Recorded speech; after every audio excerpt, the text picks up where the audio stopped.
예, 13쪽에 보일러 부속 장치 보시겠습니다.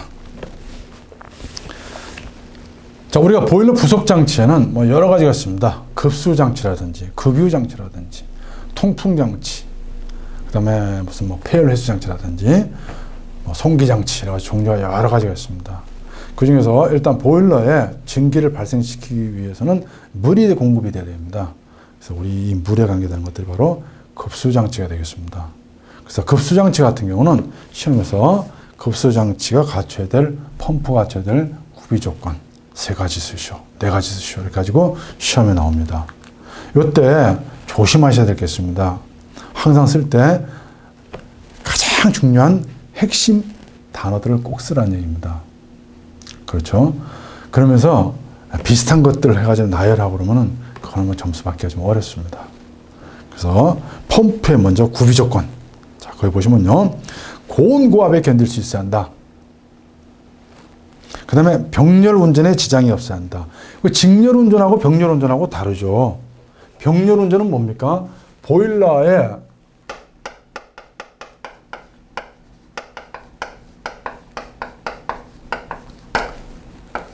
자, 우리가 펌프가 A 펌프가 있고요.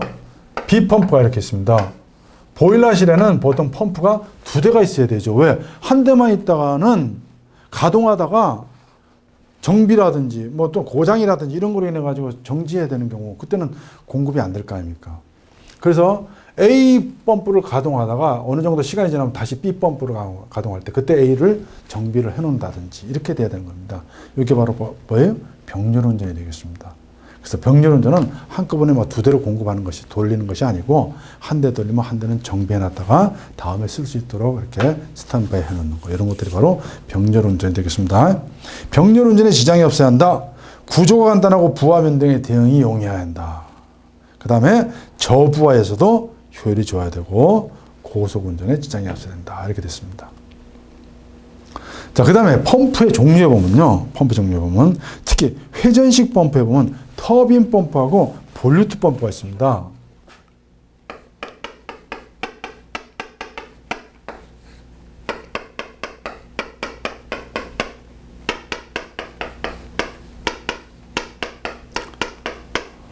자, 터빈과 볼루트 펌프의 차이점이 뭐냐? 요거는 꼭 알아두셔야 되죠. 그래서 이 터빈하고 볼루트는 회전을 하면서 물에 압력을 가해가지고 펌핑을 하는 거죠. 그런데 이 볼루트 펌프하고 임페러가 똑같습니다. 이렇게.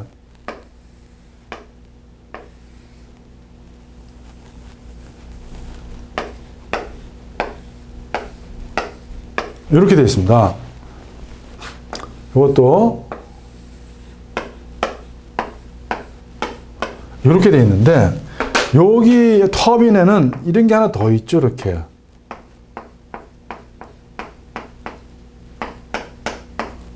이렇게 하나 더 있습니다. 우리는 이거를 우리가 안내 날개다 또는 가이드 베인이다 이렇게 얘기를 합니다. 다시 말하면은 터빈과 볼루트 펌프는 똑같은 원심식이지만은 이것이 있느냐 없느냐에 따라서 달라지는 겁니다. 뭡니까? 안내 날개 또는 안내깃, 가이드 베인 이렇게 얘기합니다. 이 가이드 베인이 있느냐, 가이드 베인이 있으면 터빈 펌프가 되는 것이고 가이드 베인이 없으면 볼루트 펌프가 되는 것이다. 이런 얘기입니다. 그래서 터빈 펌프는 볼루트 펌프보다 훨씬 더 대용량이 되겠죠. 대용량이 되는 겁니다. 그 다음에 이 원심식 펌프는 반드시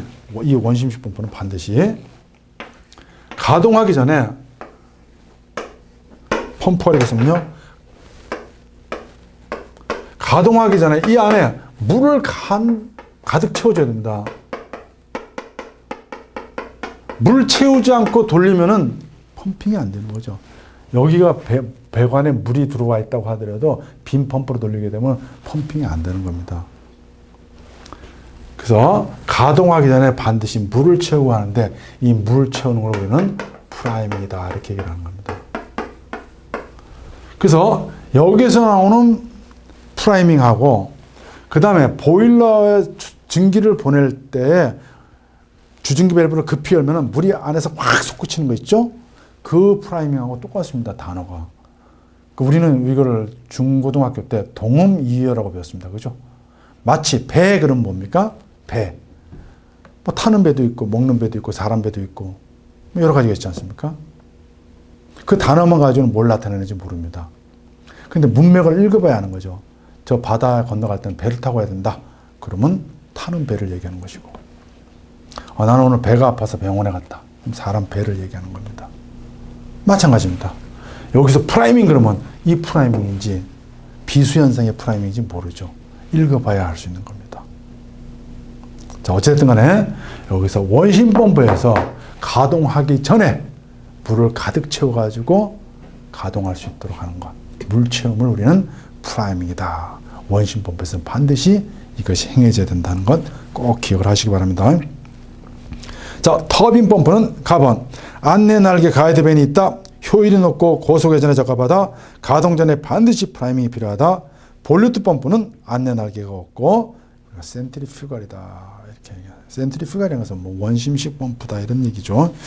자, 왕복동식 펌프는 프란자 펌프가 있고 워싱턴 펌프가 있고 웨어 펌프가 있다. 종류만 알아두시면 되겠습니다. 자, 14쪽 보시겠습니다. 기타 펌프의 동력. 자, 축동력, 축마력, 그 다음에 밑에 축마력인데 2번의 축마력은 뭐 PS는 뭡니까? 불란서 마력이 되는 것이고, 이건 불란서, 그 다음에 이거는 뭐예요? 홀스 파워가 되는 거죠. 하나는 75가 들어가는 것이고 하나는 76이 들어가는 겁니다. 그렇죠? 다 똑같고, 그 다음에 하나는 102가 들어가고 그렇습니다. 그렇죠? 그래서 펌프의 동력 계산하는 공식 잘 알아두시기 바랍니다. 두 번째, 공동현상이 있습니다. 공동현상, 캐비테이션.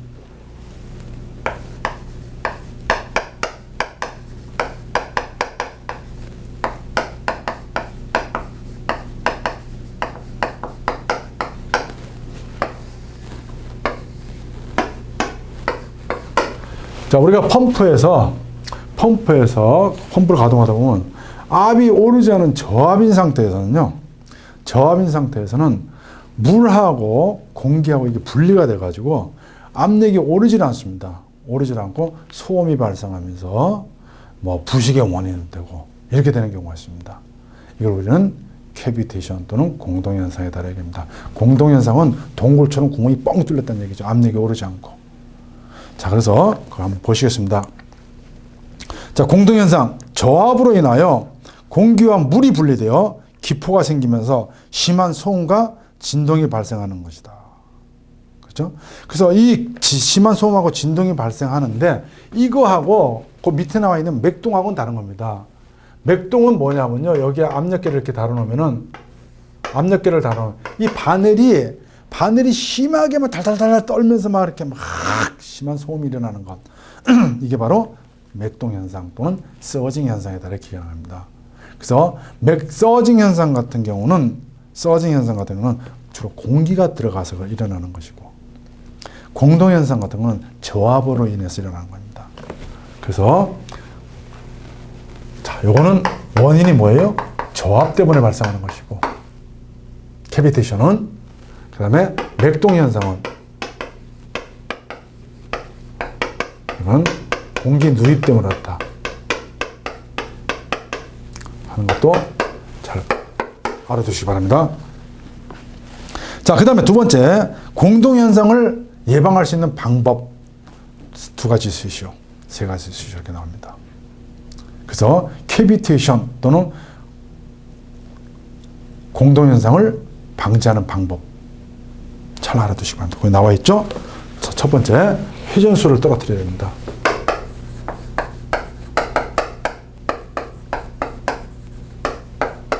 자, RPM이라는 것을 그냥 써도 됩니다. RPM이라는 것 자체가 Revolution per Minute 이렇게 되는 겁니다.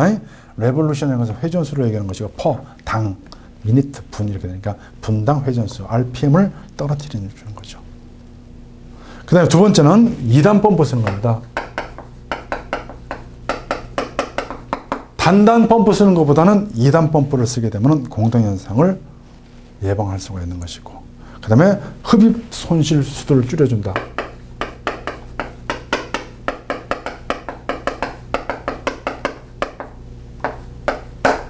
그 다음에 양흡입 펌프를 쓴다. 이렇게 한쪽으로 들어가는 걸 우리가 편흡입이고요. 이 양쪽에서 들어가는 걸 양흡입이다 이렇게 얘기합니다. 따라서 양흡입 펌프를 써주면 되겠다 이런 얘기입니다. 그래서 공동현상 예방하는 방지법들 잘 정리하시기 바랍니다. 다시 한번 보시면 회전수를 낮춰준다. 그 다음에 2단 펌프를 사용한다. 그 다음에 흡입 간의 손실 수도를 줄여주고 양흡입 펌프를 사용한다. 이렇게 되겠습니다. 자, 그 밑에 인젝터 보시겠습니다. 인젝터.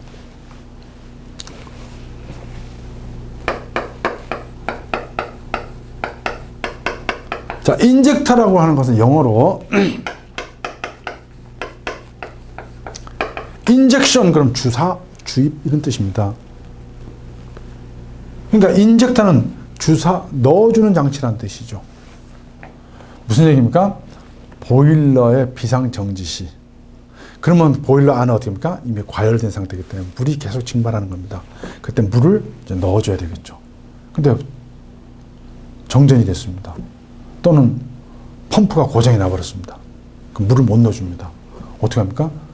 이미 보일러 안에 형성된 증기 압력을 가지고 이제 압력을 가지고 급수를 해서 넣어주는 거죠.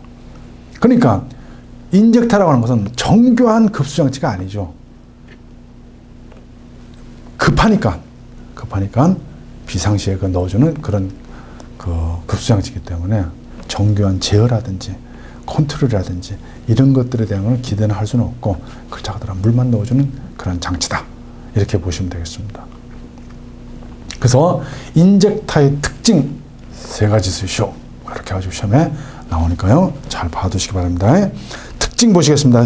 맨 밑에 1번. 소량의 고압증기로 다량을 급수할 수 있다. 비동력식이다. 그 비동력식은 뭘 가져가는 겁니까? 아까 정전이라든지 이런 거 됐을 때 쓰는 거니까 증기의 힘 가져가는 거죠. 그냥 비동력식, 무동력식이니까 다시 말하면 증기 압력이 또 너무 낮으면 안 되겠죠. 그죠? 네, 너무 낮으면 안 됩니다. 증기 압력이 보통 2kg/제곱센치 이상 이제 유지가 돼야 되는 거죠.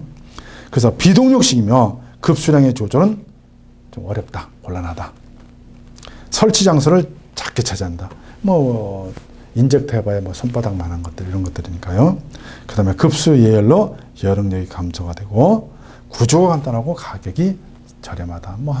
한 4, 5만 원 정도면 살 수 있는 그런 것들이거든요. 네. 그 다음에요, 인젝터 작동 불능의 원인은 뭐가 있느냐. 인젝터는 증기에 힘 가져가기 때문에 그 안에 공기가 누입이 된다든지, 또 증기 압력이 너무 낮다든지, 이러면 안 됩니다. 또 급수 온도가 너무 높다든지, 이런 것들이 일어나면은 안 되죠. 그래서 한번 보시겠습니다. 증기 속에 수분이 과다 혼입이 됐다든지, 증기 압력이 너무 낮고, 급수 온도가 너무 높을 때, 흡입축에 공기가 누입이 됐을 때, 노즐부의 마모 및 파손이 일어났을 때. 자, 그 다음에요. 여기서는 또 하나 조심하셔야 될 게, 급수 온도가 너무 낮을 때는 아닙니다. 급수 온도가 낮을 때는 전혀 상관없습니다. 급수 온도가 50도 이상이 높을 때 인젝터 작동 불능의 원인이 된다. 이렇게 보시면 되겠습니다. 그 종류는 그레시엄형하고 메트로폴리탄형이 있다. 그래서 인젝터의 종류 2가지 쓰시오. 그레시엄형, 메트로폴리탄형. 메트로폴리탄형이 좀 더 고온형이죠. 그렇게 잘 구분하시기 바랍니다. 자, 작동 순서하고 정지 순서가 있는데요. 참 이건 참 말들이 참 많습니다. 순서가. 특히 정지 순서가 말이 참 많은데요. 자, 보시면 이렇게 됩니다. 인젝터가 이렇게 되어 있습니다. 이제 이 핸들이 이렇게 되어 있습니다. 핸들로 이렇게 이제 제껴주는 거죠. 그럼 여기서 이렇게 해가지고 증기가 들어가고, 여기서 이렇게 해가지고 이제 급수가 되고, 여기서 이제 토출이 되는 겁니다.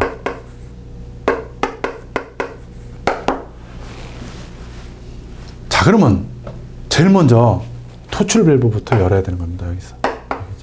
토출 밸브가 항상 이제 1번으로 열려야 되는 거죠. 그래서 두 번째는 뭐가 되냐면요. 두 번째는 증기가 먼저 들어가면 뜨거우니까 문제가 일어날 수가 있죠. 그 다음에 두 번째는 요 급수 밸브를 여는 겁니다. 이렇게. 세 번째는 뭐가 되는 겁니까? 증기 밸브 열어줘야죠. 그러니까 토출 밸브, 급수 밸브, 증기 밸브 열고 난 뒤에 맨 마지막에 핸들을 당겨가지고 열어주는 겁니다. 그러니까 1, 2, 3, 4 이렇게 되는 겁니다. 그럼 닫는 순서는 뭐냐? 반대로 하면 되는 겁니다. 4, 어떻게 됩니까?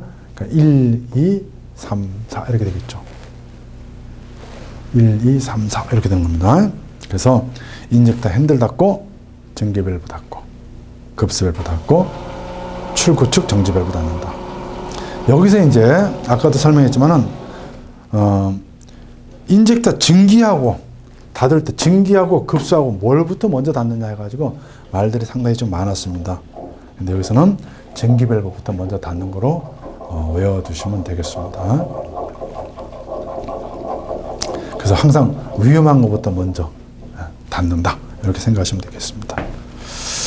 자, 플래시 탱크. 이건 한번 읽어보시면 되겠습니다. 고압 응축수를 저압 증기로 이용하는 장치고, 무동력 급수 장치에는 인젝터, 원인스턴 웨어, 환원기가 있다. 자, 밑에요. 급수 내관이 있습니다. 급수 내관. 자, 급수 내관이라는 것은 무슨 장치예요? 급수 장치라는 얘기죠. 근데 급수 장치인데, 앞전에 필기 강의를 들으신 분들은 급수 내관 같은 거 이런 것들은 뭐 잘 하실 거라고 생각이 되는데요. 그래서 이제 실기만 이렇게 강의 들으신 분들은 다시 한번 설명을 해드릴 테니까요. 자, 보일러가 이렇게 있습니다.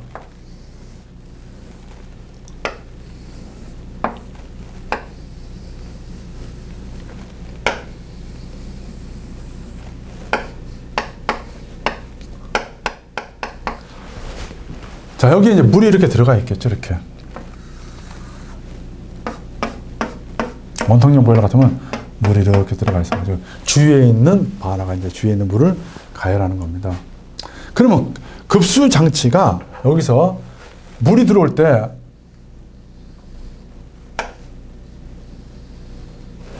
자, 여기서 만약에 물이 이렇게 그냥 들어와가지고 여기서 쫙 들어오게 되면 이미 이 안에는 굉장히 뜨거운 물로 지금 채워져 있습니다. 증기하고.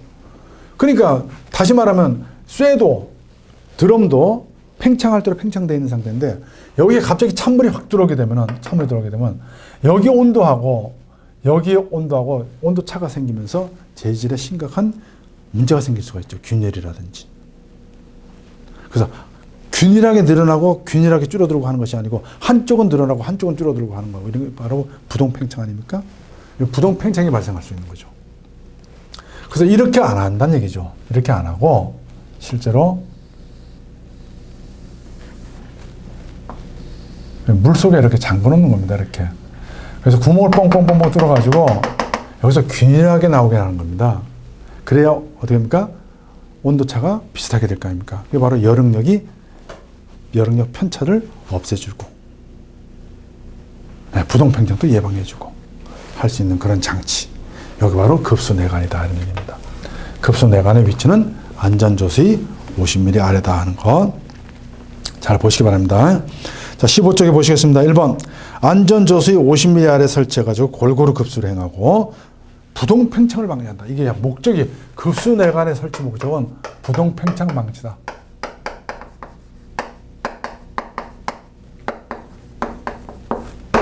부동 팽창을 방지하는 것이다. 이런 얘기입니다. 그 다음에 여력력 발생을 방지한다. 자, 그 다음에 수격작용을 방지할 수 있다. 수격작용이라는 건 뭡니까? 증기 속에 물이 들어가 있어가지고, 그죠? 그 물이 배관에 꺾어진 물을 친다든지, 이런 것들이 바로 수격작용입니다. 그래서 급수내관은 안전조수의 50mm 아래다. 자, 수격작용 워터햄만 보시겠습니다. 16쪽에 증기 계통에 고여있던 응축수가 송기하는 과정에서 공고압의 증기에 이끌려서 배관을 강하게 치는 현상으로